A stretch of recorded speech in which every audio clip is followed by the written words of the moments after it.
সব সময় মতো হবে তো মা? হয়ে যাবে মা। তোমার কি এখনো মন খারাপ?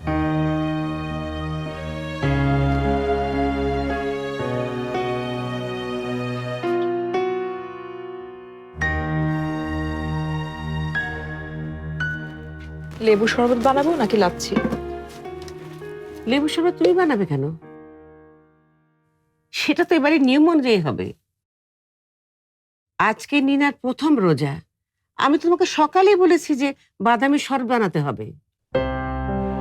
ভুলে গেছি।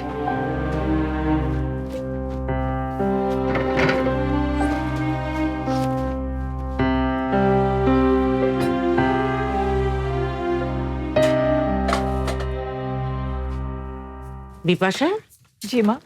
কি করছো? দুধ জাল দিচ্ছি মা। নিনার জন্য বাদামের শরবত করতে হবে না? তো ওটা জাল দিয়েই তো ঠান্ডা করার জন্য ফ্রিজে রাখা হয়েছে, সেটাও ভুলে গেছো? Stella featuring next level.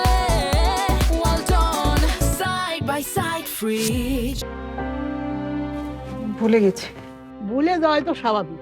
একটার পর একটা যে সার্কেট চলতেছে এই বাড়িতে, বিদেশ থেকে দেশিরা আসার পর থেকে তো এই হাল। কি হয়েছে বিপাশা? তোর মন কোথায় বলো তো? আমার মন নিনার জন্য বাদামের শরবত আর সবার জন্য পছন্দের ইফতার বানাতে মা। ছেলে বড় হয়েছে, আমারও বয়স হচ্ছে, সে কারণে হয়তো এটা সেটা ভুলে যাচ্ছে।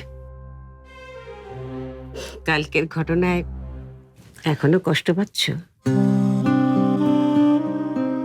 যা হয়েছে তা খুব খারাপ হয়েছে, কিন্তু দেখো বিপাশা, সবার সামনেই তো প্রমাণ হয়ে গেছে যে ফারদিন নির্দোষ, আর সবাই ফারদিনের কাছে ক্ষমাও তো চেয়েছে। আর পরিবারের মধ্যে এরকম মান অভিমান বুকের মধ্যে পাথরের মতো জমিয়ে রাখাও তো ঠিক না মা। যত তাড়াতাড়ি ভুলে যাবে সবার জন্য মঙ্গল মা। ভোলা সম্ভব না মা। কি করে ভুলবো বলে? ফারদিন ফারদিন এ বাড়িতে থাকতে চায় না, ও হোস্টেলে চলে যেতে চায়। যে দোষ ফারদিন করেনি সেই দোষের শাস্তি সে মাথা পেতে নিয়েছে। আর আমি ওকে বলেছি ও যা চাই তাই হোক।